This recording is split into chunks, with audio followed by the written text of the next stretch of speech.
Prime time में आप सभी का स्वागत है। मैं हूं आपके साथ नीरू शर्मा। प्राइम टाइम में आगे बढ़ने से पहले आइए नजर डालते हैं इस वक्त की प्रमुख सुर्खियों पर।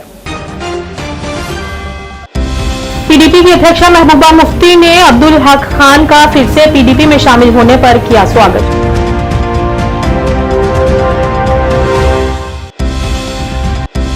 कांग्रेस ने पूर्व पीएम राजीव गांधी को उनकी जयंती पर श्रद्धांजलि दी और उनकी सेवाओं को याद किया।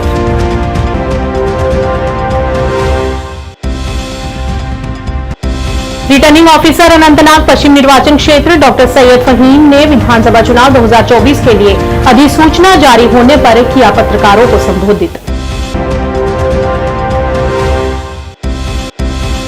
महिला डॉक्टर से दुष्कर्म और हत्या के विरोध में आज जिला डोडा के डिग्री कॉलेज के छात्रों ने शांतिपूर्ण विरोध प्रदर्शन किया और इंसाफ की गुहार लगाई।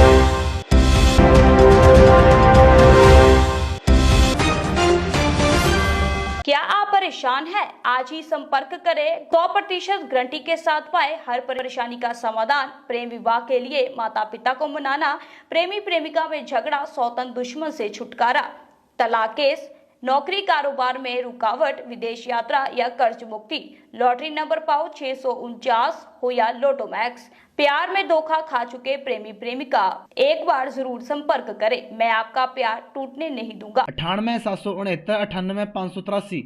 और अब समाचार विस्तार से। जम्मू कश्मीर के पूर्व मंत्री अब्दुल हक खान जो मंगलवार को दिल का दौरा पड़ने से बच गए थे, पार्टी से इस्तीफा देने के लगभग 2 साल बाद पीपल्स डेमोक्रेटिक पार्टी में फिर से शामिल हो गए। श्रीनगर में खान के आवास का दौरा करने के बाद महबूबा मुफ्ती ने संवाददाताओं से कहा कि हक खान, जिन्होंने पहले जम्मू कश्मीर की स्थिति के कारण पीडीपी से दूरी बना ली थी, अब पार्टी में फिर से शामिल हो गए हैं और अपनी जिम्मेदारियां फिर से शुरू करेंगे। खान ने जम्मू कश्मीर में पीडीपी भाजपा गठबंधन के तहत ग्रामीण विकास, पंचायती राज और कानून और न्याय मंत्री के रूप में भी कार्य किया है।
नॉर्मल विजिट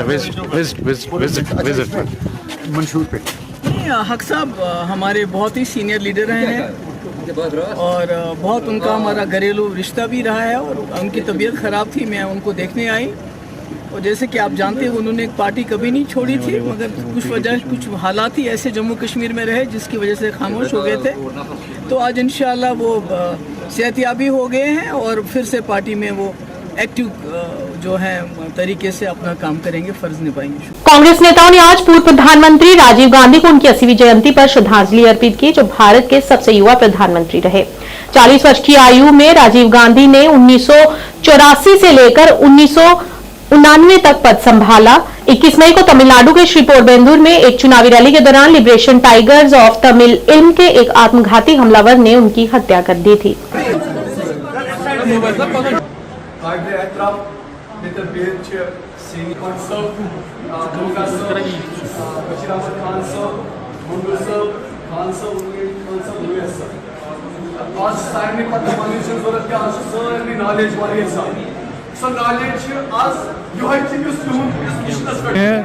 और उनको श्रद्धांजलि और अर्पित कर रहे हैं और यही हमारा मकसद था आज यहाँ जमा होना। देखिए, जहाँ तक मेरी नॉलेज है,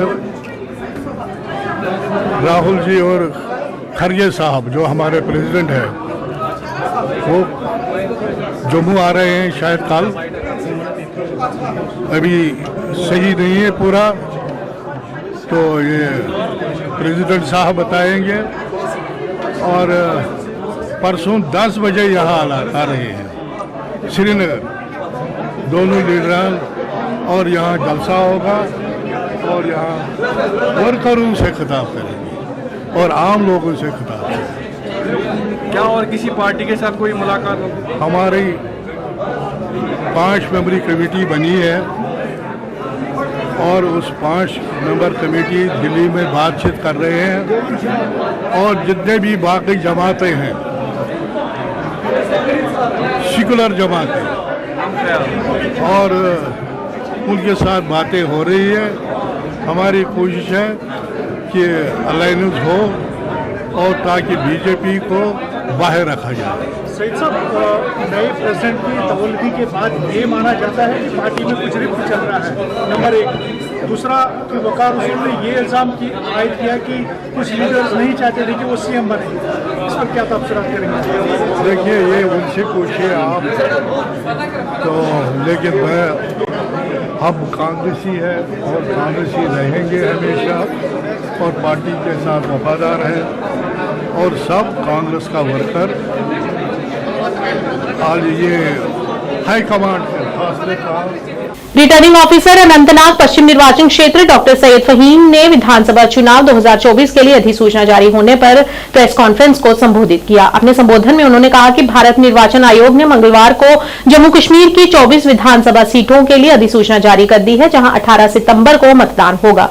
अधिसूचना के अनुसार उम्मीदवार इन सीटों के लिए 27 अगस्त तक नामांकन पत्र दाखिल कर सकते हैं, जबकि नामांकन की जांच 28 अगस्त को की जाएगी। चुनावी आयोग ने उम्मीदवारी वापस लेने की आखिरी तारीख 30 अगस्त तय की है। देखिए, जो ऑनरेबल कमीशन की जो नोटिफिकेशन है, गाइडलाइंस हैं, उनके तहत जो है आज 20 अगस्त 2024 को हम लोगों को आज जो है नोटिस निकाली in the form 1 for the election.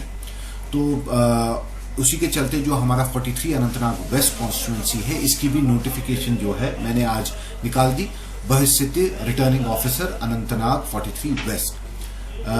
हमारा ऑफिस का लोकेशन जो है वो हम लोगों ने नोटिस में ही नोटिफाई किया हुआ है, जिसमें DC office complex, assistant commissioner development office Anantnag में RO headquarter for 43 Anantnag west रहेगा। मैं अपनी कॉन्स्टिट्यूंसी अनंतनाग वेस्ट 43 की बात करूं तो करीबन 1,26,000 के करीब जो है हमारे पास जो है वोटर्स रहेंगे, जिसमें से करीबन 63,000 के करीब हमारे पास मेल इलेक्टोरेट रहेंगे और फीमेल इलेक्टोरेट 62,700 के करीब हमारे पास रहेंगे। अगर हम पोलिंग स्टेशन के हवाले से बात करेंगे तो टोटल पोलिंग स्टेशन जो हमारी कॉन्स्टिट्यूंसी 43 अनंतनाग वेस्ट में है वो 146 नंबर है। 146 पोलिंग स्टेशन रहेंगे, जिसमें 92 पोलिंग लोकेशंस रहेंगे। इसमें से जो है 92 लोकेशंस में जो 25 पोलिंग स्टेशंस हैं वो अर्बन एरिया में आते हैं और 121 पोलिंग स्टेशंस जो हैं वो रूरल एरिया में आते हैं। अगर हम माइग्रेंट वोटर्स के हवाले से बात करें तो ऑनरेबल कमीशन ने भी माइग्रेंट वोटर्स को एक सुविधा फराहम की है। तो हमारे 4600 के करीब जो है माइग्रेंट वोटर्स रहेंगे इस कॉन्स्टिट्यूएंसी में और 450 के करीब जो हैं वो सर्विस वोटर्स रहेंगे, जिनको हम इलेक्ट्रॉनिकली जो है वो पोस्टल बैलेट सिस्टम जो ऑनरेबल कमीशन की गाइडलाइंस है उनके तहत हम लोग करेंगे। बात करेंगे तो आज गेजेट नोटिफिकेशन 20 अगस्त को हुआ और 27 अगस्त शाम 3 बजे जो है दोपहर 3 बजे जो है वो last date of filing the nominations रहेगा और स्क्रूटनी 28 अगस्त सुबह 10 बजे से शुरू हो जाएगी और जो last date of withdrawal of candidates हैं जिनको हम कहते हैं नामांकन वापस लेने की तारीख, वो 30 अगस्त शाम दोपहर 3 बजे तक रहेगी। तो उसके बाद जो है इलेक्शन जो है एज पर नोटिफिकेशन 18 सितंबर सुबह 7 बजे से शाम 6 बजे तक होगा एंड जो हमारी काउंटिंग है उसकी नोटिफिकेशन की डेट जो है ऑनरेबल कमीशन की तरफ से 4 अक्टूबर 2024 सुबह 8 बजे है। अपनी कॉन्स्टिट्यूएंसी के हवाले से बात करें, जो हमारी ऑनरेबल कमीशन की गाइडलाइंस हैं कि एश्योर्ड मिनिमम फैसिलिटीज जो हैं वो हर एक पोलिंग स्टेशन पे हम लोगों ने तैनात की हुई है, जिसमें रैंप्स हैं, बिजली है, या पीने का पानी है, वो जो है हमारे डिस्ट्रिक्ट इलेक्शन ऑफिसर जो है उनकी वसादत से हम लोगों ने अभी तक जो है वो कंप्लीट कर ली है। कोलकाता में एक महिला डॉक्टर के साथ कथित बलात्कार और हत्या के मामले में आज जिला डोडा के डिग्री कॉलेज के छात्रों ने शांतिपूर्ण विरोध प्रदर्शन किया। विरोध प्रदर्शन कॉलेज से क्लॉक टावर टी के तक निकाला गया। इस मौके पर छात्रों ने एक विरोध रैली निकाली और सरकार से मांग की कि पीड़िता को न्याय दिया जाए और हत्यारों को फांसी दी जाए ताकि भविष्य में ऐसी घटनाओं को रोका जा सके और लड़कियां सुरक्षित महसूस कर सकें।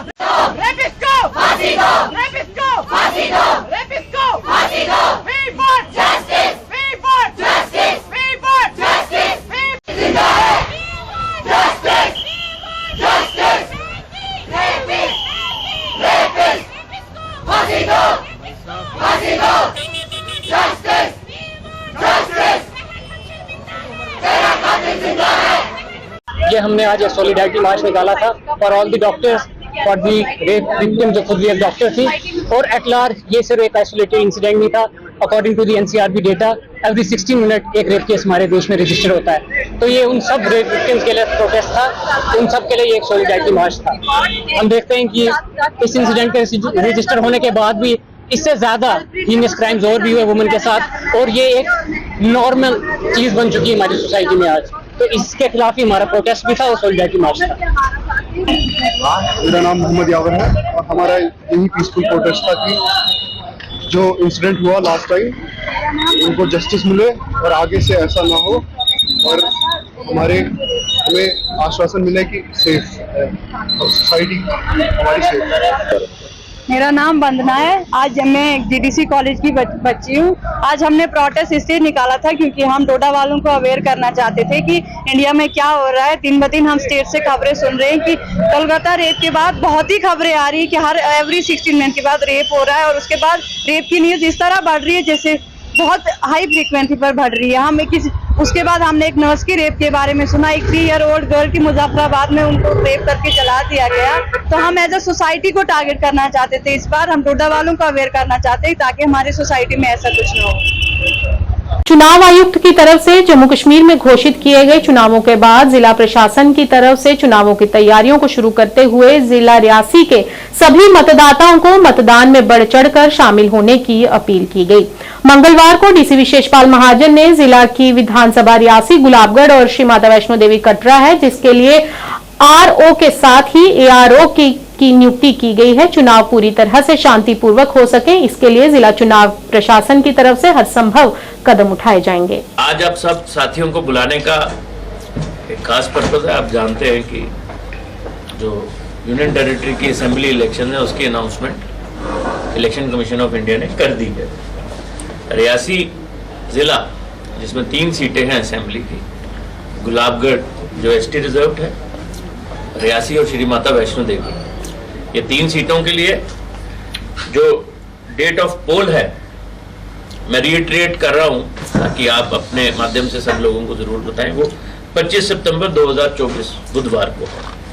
हमारा जो गैजेट में नोटिफिकेशन 29/8/2024 को आ जाएगा।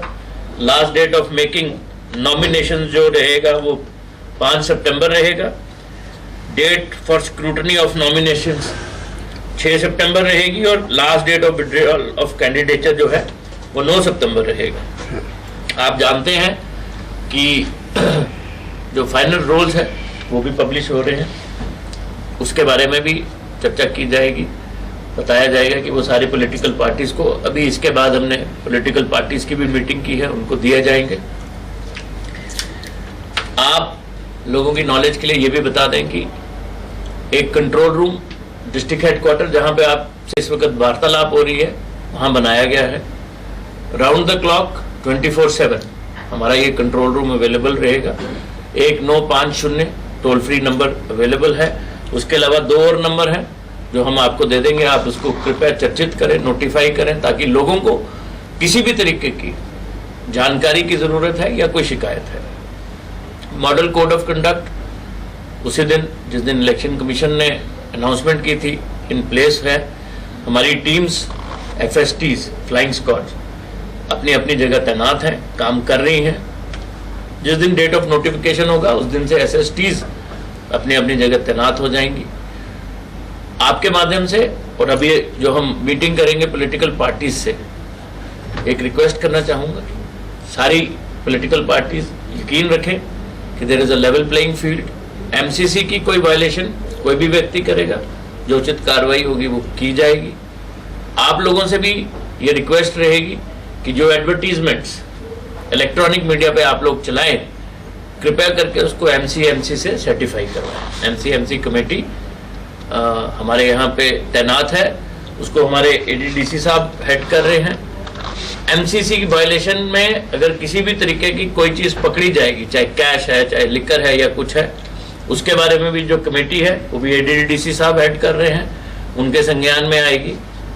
किसी भी तरीके का जो कैंपेन है उसमें हम रिक्वेस्ट करेंगे कि पीसफुल रहे, कॉम्पिटिटिव स्पिरिट में रहे, अच्छे माहौल में हो। रिटर्निंग ऑफिसर 39 कुलगाम विधानसभा निर्वाचन क्षेत्र ने उन इच्छुक उम्मीदवारों के लिए अधिसूचना की घोषणा की है जो विधानसभा चुनावों में भाग लेना चाहते हैं। इच्छुक उम्मीदवारों से आग्रह किया है कि वे आज से अपने नामांकन पत्र भरें और अंतिम तिथि 27 अगस्त निर्धारित की गई है। उन्होंने इच्छुक उम्मीदवारों से अनुरोध किया है कि वे अपना नामांकन पत्र अंतिम तिथि 27 अगस्त से पहले पूरी कर लें। जैसा कि आपको मालूम है कि इलेक्शन कमीशन ऑफ इंडिया की नोटिफिकेशन के मुताबिक कानून साज जम्मू कश्मीर की कानून साज असेंबली के इंतखाबात मुनक़िद होने जा रहे हैं। इस सिलसिले में बैसिटी returning officer 39 Kulgam assembly constituency के मैंने भी आज सुबह एक पब्लिक नोटिस जारी कर दी, जिसके मुताबिक कोई भी जो ख्वाहिशमंद आदमी अपनी नामजदगी के कागजात दाखिल करना चाहे, उसको आज से ही डेट शुरू हो जाता है और 27 अगस्त तक नामजदगी के कागज वो दाखिल कर सकता है। इनमें टाइमिंग 11 बजे से 3 बजे तक रहेगी और जो तातीलात हैं, आम तातीलात, वो एक्सक्लूड, उस दिन नॉमिनेशन फॉर्म नहीं लिए जाएंगे। और हमारे जो नॉमिनेशन फॉर्म भरने की आखिरी तारीख 27 अगस्त है और उनकी जांच पड़ताल 28 अगस्त को होगी। नाम अगर कोई वापस लेना चाहे तो उसके लिए 30 अगस्त की तारीख मुकर्रर है, 3 बजे से पहले। तो इसी तरह अगर मुनासिब हुआ तो जरूरी हुआ तो इंतखाबात 18 सितंबर को मुनाकिद किए जाएंगे। मैं आपको ये भी बताता चलूं कि जिला कुलगाम में इंतखाबी तैयारियां मुकम्मल हैं, पूरी तैयारी मुकम्मल है। तो इसी तरह असेंबली हल्का 39 कुलगाम में भी पोलिंग स्टेशन या पोलिंग अमला तैनात किया जा चुका है और सारी तैयारियां मुकम्मल है। और इलेक्शन कमीशन की यह कमिटमेंट है कि इंतखाबात पूरे साफ शफाफ तरीके से, फेयर तरीके से किए जाएंगे। आम तातील के दिन कोई नॉमिनेशन फॉर्म ले नहीं सकते हैं, कोई नॉमिनेशन फॉर्म भरा नहीं जा सकता है। नौकरी चाहने वालों और नौकरी प्रदाताओं को एक मंच प्रदान करने के उद्देश्य से युवा केंद्र बारामूला में विभिन्न प्रमुख निजी कंपनियों, सरकारी एजेंसियों और उद्यमियों को शामिल करते हुए एक नौकरी मेले का सफलतापूर्वक आयोजन किया गया। 19 और 20 अगस्त 2024 को आयोजित इस कार्यक्रम ने हजारों युवा और संभावित कर्मचारियों को आकर्षित किया। इस कार्यक्रम ने क्षेत्र के युवाओं के लिए रोजगार के अवसर बढ़ाने में भारतीय सेना और जिला प्रशासन की संयुक्त प्रतिबद्धता को प्रदर्शित किया। जिला रोजगार एवं मार्गदर्शन केंद्र बारामूला के जिला रोजगार अधिकारी निजाम वानी ने कहा कि क्षेत्र में बेरोजगारी कम होनी चाहिए।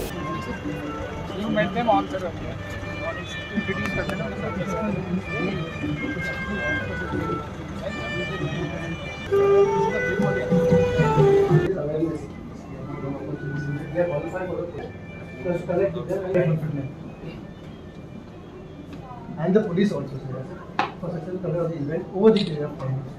There's a combination of both. We have major corporate body from different types.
जैसा कि आपको पता है कि आज के समय में जो एम्प्लॉयमेंट की बहुत बड़ी इश्यूज हैं, जैसे आपने देखा होगा जो हमारे डिस्ट्रिक्ट एम्प्लॉयमेंट ऑफिस है अलॉन्ग विद जो हमारी बारामूला ब्रिगेड है एंड 22 फील्ड रेजिमेंट है, तो उन्होंने जॉइंटली एफर्ट बना के आज देखा होगा आप यहाँ पे चिनार युवा सेंटर में एक 2 डेज का जॉब फेयर चला है। खुशी की बात सबसे पहले ये है कि आपने देखा होगा जो अपडेट्स है उसमें ऑलरेडी 650 प्लस लोगों को प्लेस कर दिया गया है डिफरेंट कंपनीज में।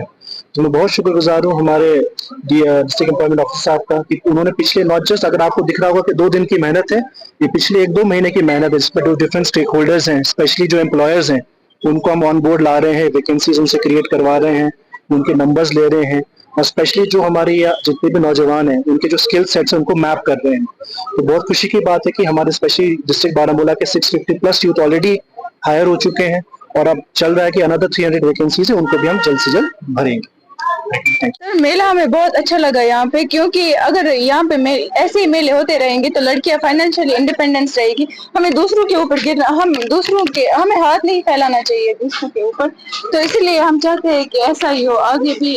सर अभी मेरा पहला ही दिन है यहाँ पे, अभी बहुत अच्छा लगा, अभी जाना इंटरव्यू के लिए, तो फिर देखेंगे। थोड़ा सा हमें बताइए जो एक्सपीरियंस रहा। देखिए सबसे पहले एक्सपीरियंस की बात करेंगे तो बहुत ही बढ़िया एक्सपीरियंस रहा, क्योंकि यहाँ का जो एनवायरनमेंट देखा मैंने काफी डिसिप्लिनेड है और यहाँ की जो प्लेसमेंट एजेंसीज है या बाकी जो अदर कंपनीज है उनके प्रोटोकॉल के हिसाब से हम आए थे और एलिजिबिलिटी के हिसाब से हमने अप्लाई किया, तो ओवरऑल एक्सपीरियंस बहुत अच्छा रहा। और प्लेसमेंट कोऑर्डिनेटर जुनैद का मैं काफी थैंकफुल हूँ कि उन्होंने बहुत अच्छे से ऑर्गेनाइज किया और कैंडिडेट्स को वो गाइड करते रहे और कहीं ना कहीं ऐसे इवेंट्स बहुत अच्छी बात है और मैं चाहूंगा कि बार बार ऐसे इवेंट्स हो। बारामूला में जैसे आप जानते हैं कि अनएम्प्लॉयमेंट पीक पर है और ऐसे इवेंट्स ना कि सिर्फ इकोनॉमी को बूस्ट करेंगे, ओवरऑल जो मोरल है अनएम्प्लॉयड यूथ का वो भी बूस्ट हो जाएगा इससे। तो मैं तो यही कहूंगा कि ऐसे इवेंट्स बार बार हों और जिस डिसिप्लिन के साथ यहाँ हुआ स्टाफ ने कंप्रोमाइज किया और बाकी जो कोऑर्डिनेशन रहा बहुत अच्छा रहा। कि ये बड़ी खुशी की बात है कि इंडियन आर्मी ने ये जो एक program with collaboration with government departments जो किया है, इसमें जो हमारे जॉब सीकर्स यहाँ इकट्ठे हुए हैं इनके लिए एक ये बड़ी अच्छी अपॉर्चुनिटी है, क्योंकि इनको हर डिपार्टमेंट यहाँ पे मिल रहा है। जैसे हमारे एग्रीकल्चर है, हॉर्टिकल्चर है, हमारी इंडस्ट्रीज है, जेके बैंक्स है, सेरिकल्चर है, फिशरीज है, एनिमल हस्बेंड्री है, तो एक ही जगह पे इनको सारी अपॉर्चुनिटीज मिल रही हैं कि डिपार्टमेंट की क्या स्कीम्स हैं और इनका फायदा कैसे उठाया जाए। तो आज उसी सिलसिले में 1-2 दिन से ये जॉब फेयर मेला चल रहा है जो आर्मी ने ऑर्गेनाइज किया है। तो इसमें हर डिपार्टमेंट ने अपना एक स्टॉल लगाया है, अपने फ्लायर्स रखे हुए हैं, स्कीमें मेंशन की हुई हैं उसमें, और काफी लोग आ रहे हैं, इसमें बच्चे आ रहे हैं हमारे पढ़े लिखे हुए जो हमारे पास रजिस्ट्रेशंस कर रहे हैं और हम कोशिश कर रहे हैं कि इनको इन स्कीमों में इन्वॉल्व करें इन बच्चों को, ताकि ये गवर्नमेंट जॉब या किसी और नौकरी के पीछे ज्यादा ना दौड़े, अपना काम करें।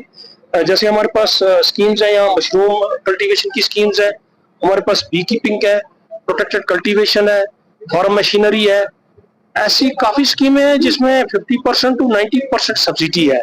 तो और कुछ लोग हमारे जो पिछले 1-1.5 साल से जुड़े हुए हैं बहुत अच्छा काम कर रहे हैं और बड़ा अच्छा मुनाफा उन्होंने कमाया और खुश हैं, दे आर वेरी हैप्पी। तो ऐसे हम चाहते हैं कि जी यहाँ पर जो बारामूला में इंडियन आर्मी ने जॉब फेयर रखा था, जैसे मैं 2007 से मशरूम कल्टीवेशन के साथ जुड़ा हूँ मैंने खुद अपना रोजगार सेटअप किया। आज मैं रोजगार मांगने वाला नहीं बल्कि मैं आज रोजगार देने वाला।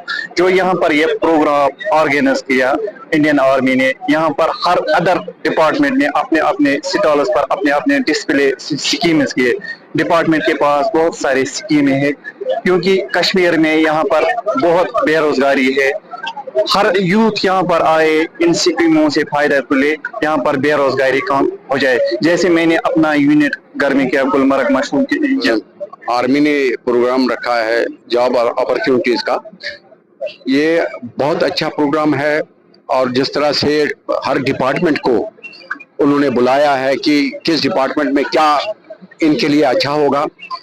मैं एक्चुअली बीकीपी से वाबस्ता हूँ। मैं 2014 से बीकीपी से मैंने 2 बक्से से स्टार्ट किया। आज मेरे पास 160 से ज्यादा हैं।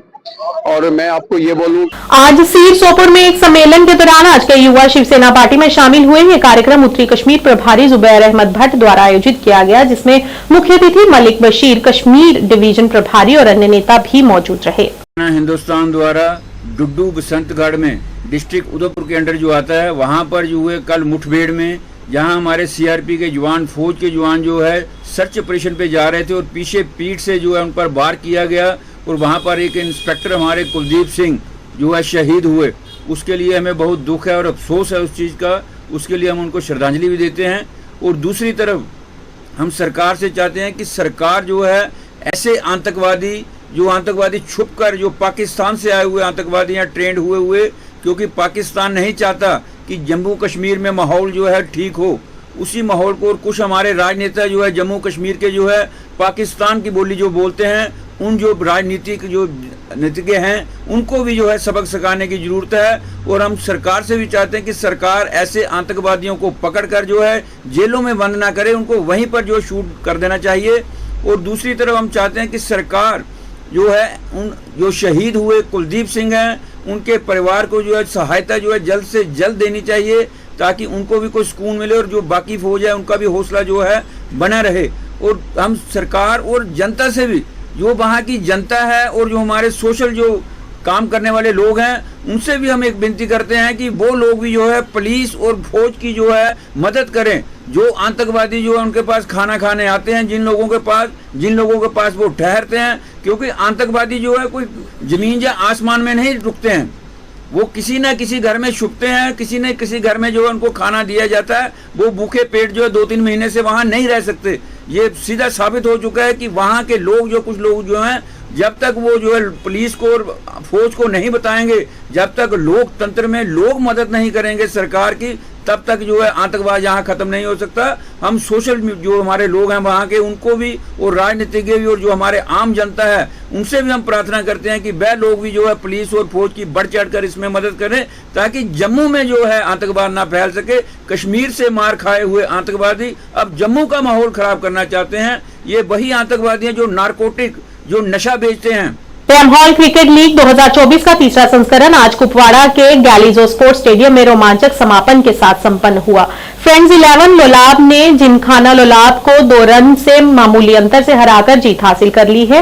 मंजूर डार को प्लेयर ऑफ द मैच चुना गया, जबकि सुल्तान वॉरियर्स बारामूला के तजामुल बाबा को टूर्नामेंट का सबसे मूल्यवान खिलाड़ी चुना गया।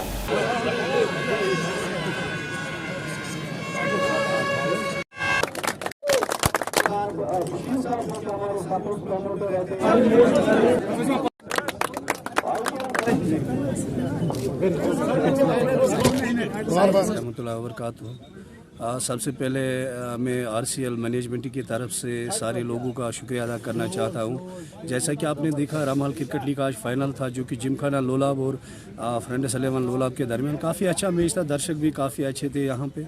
तो टूर्नामेंट 3 महीने से चल रहा है। पहला टूर्नामेंट लीग बेस्ड टूर्नामेंट यहाँ खेला जाता है कुपवाड़ा में आरसीएल के नाम से। चौथा एडिशन था आज इसका।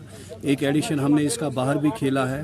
तो यहाँ पे लोगों ने काफ़ी सपोर्ट किया है इसको। बार बार वो आते हैं, ग्राउंड में आते हैं। आज 2 टीमें जो थी, मैच टक्कर का था। यहाँ पे लोलाब की दोनों टीमें थी। तो 40 टीमों ने इसमें पार्टिसिपेट किया था, जिसमें 10 लोकल टीमें थी जो कुपवाड़ा से ही थी, कुपवाड़ा एरिया की थी। बाकी टीमें जो ओवरऑल वेरी से यहाँ पे थी, आज अच्छा कंपटीशन देखने को मिला यहाँ पे। जैसा कि उम्मीद कर रहे थे कि फाइनल हो जाए, यहाँ पे अच्छा फाइनल हो जाए, उसी तरीके का फाइनल हुआ है। तो यहाँ पे जैसे कि आपने देखा चीफ गेस्ट आज जो एसएसपी कुपवाड़ा थे, उन्होंने भी प्रॉमिस किया है एक पुलिस लीग हम इसके बाद करेंगे जैसे कुपवाड़ा में आता जा रहा है। तो मैं मीडिया के वसादत आपके ज़रिए सारे जितने भी यहाँ के लोग हैं उनका शुक्रिया अदा करना चाहता हूँ। वो हमेशा आरसीएल को सपोर्ट करते रहते हैं, क्रिकेट को सपोर्ट करते रहते हैं। और यहाँ पे आपने देखा मंजूर पांडो, आदिल ऋषि, वसीम रजा, समर अमीन, जितने भी नामवर खिलाड़ी है वो आज इस फाइनल का पार्ट थे। और आज फाइनल जो है फ्रेंड्स 11 लोलाब ने जीता है, दूसरी बार वो चैंपियन बनी है इस टूर्नामेंट की, जिनको 2 लाख के साथ साथ ट्रॉफी, और जो रनर्स अप टीम थी जिमखाना लोलाब उनको 1 लाख दिया गया है। मेरा नाम भट्ट मूसा है, तो रामवाल क्रिकेट लीग का मैं चेयरमैन हूँ। ये रामवाल क्रिकेट लीग हम जिस तीसरा एडिशन हमने कश्मीर में खिलाया, इससे पहले एक एडिशन हमने जलंधर में खिलाया इसका। तो 40 टीमें पार्टिसिपेट कर रही थी टीम टूर्नामेंट में। तो लास्ट पे फाइनल में 2 टीमें लोलाब से आई थी, फ्रेंड्स 11 लोलाब और जिमखाना लोलाब। तो जिमखाना लोलाब फाइनल जीत नहीं पाए और फ्रेंड्स 11 लोलाब ने फाइनल जीत लिया। तो हमारी तरफ से मुबारक उनको, और स्पेशल लोगों का बहुत शुक्रिया, हमारे जितने भी लोग कुपवाड़ा के लोग हैं उनका बहुत शुक्रिया। बहुत ही बड़ा सपोर्ट किया उन्होंने, दिल खोल के सपोर्ट किया। जितने भी सीनियर क्रिकेटर्स कुपवाड़ा के और कुपवाड़ा के इर्द गिर्द गाँव से जितने भी लोग हैं बहुत ही सपोर्ट किया। इसी सपोर्ट की वजह से लीग इतनी फेमस हुई है। और मैं शुक्रिया करना चाहता हूँ गुलजार साहब का, जो सौपों से आके हमें यहाँ पे सपोर्ट करते हैं, तौसीफ भाई का जो कि सपोर्ट से उनका, और साहब का। सुरनकोट उपमंडल के मोहरा बच्चाई और गुड़नवाह गांव के सभी स्थानीय लोगों ने आज डांडक मरहोट सड़कों को खाली कराने को लेकर पीएमजीएसवाई विभाग के सहयोगी सिंचाई विभाग और पीडब्ल्यूडी के खिलाफ विरोध प्रदर्शन किया। प्रभावित लोगों ने जल निकासी को लेकर कहा कि पीएमजीएसवाई विभाग द्वारा फागला रोड पर निर्माण कार्य की वजह से ऐसा हो रहा है, और उन्होंने कहा कि हर साल बरसात के मौसम में अक्सर यहाँ की रोड एक नदी या नाले में तब्दील हो जाती है, जिससे यहाँ के लोगों को बड़ी परेशानियों का सामना करना पड़ता है। इस मौके पर उन्होंने विभाग से गुहार लगाते हुए यहाँ की स्थिति का जायजा लेने और इसे दुरुस्त करने की गुहार लगाई।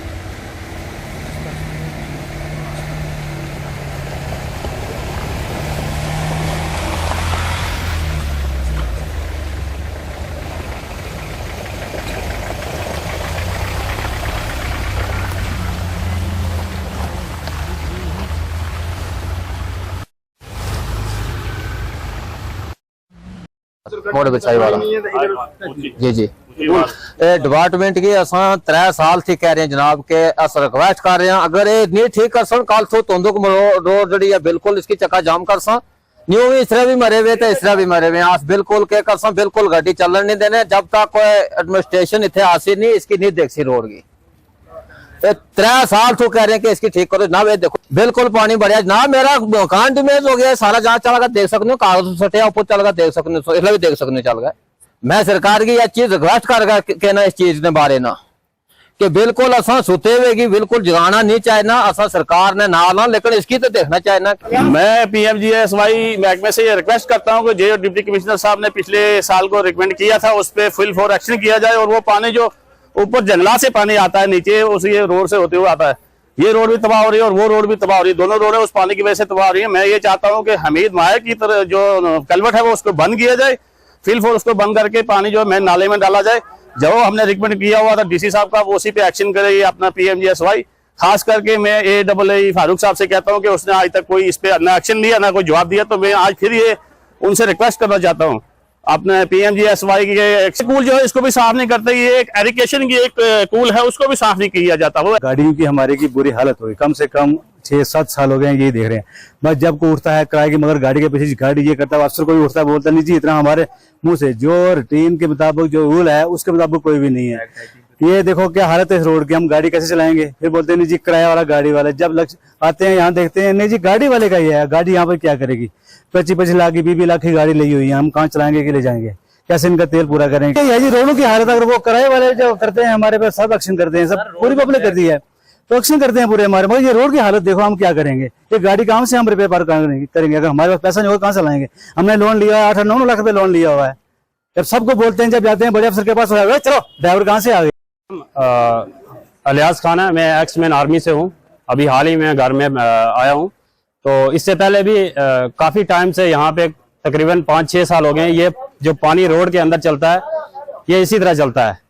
ये रोड नहीं है बल्कि एक, जैसे इसको नदी नाला आप कह सकते हैं। इसकी वीडियो बनाकर मैं इससे पहले भी जो एसडीएम अपने असगर अपने कुरैशी थे उनको भी भेजी। अब सुबह ही मैंने अपने एसडीएम साहब फारूक साहब को भेजी वीडियो और कॉल की, उन्होंने मेरी कॉल नहीं उठाई और ना ही वीडियो का कोई जवाब दिया। तो ये तो अरसा दराज से चला आ रहा जनाब। मेरा लास्ट यही मुद्दा, मैं इसी पॉइंट पे आऊंगा कि जो रोड का पानी है, जो डिपार्टमेंट की जो ऑलरेडी नाली निकली हुई है, गवर्नमेंट की जमीन है और यहाँ उसके ऊपर मुलाजिम यहाँ हमारे लोकल भी बंदे हैं, वो उस पर काम कर रहे हैं, पेमेंट ले रहे हैं। वो आके खुद चेक करें पानी कहाँ जा रहा है और अपने डिपार्टमेंट को इतला करके यहाँ का हल निकालें। और ये पानी जो है, जब भी सावन का महीना आता है, बरसात का मौसम आता है, ऐसे ही पानी जाता है। मेरे पास वीडियो मौजूद है यहाँ, तब भी पानी आता था, बट लोग बोलते थे लेकिन किसी की नहीं सुनी। अलबत्ता मैं फर्स्ट बार बोल रहा हूँ और मेरा ये आज मीडिया डिप्टी कमिश्नर नए आए हैं, उनको से यही मांगा मेरे के, नए आए हैं, नए एरिया का अपना आगे विजिट करें। प्राइम टाइम के आज के इस अंक में इतना ही। नया अंक लेकर फिर हाजिर होंगे, तब तक के लिए दीजिए इजाजत। नमस्कार।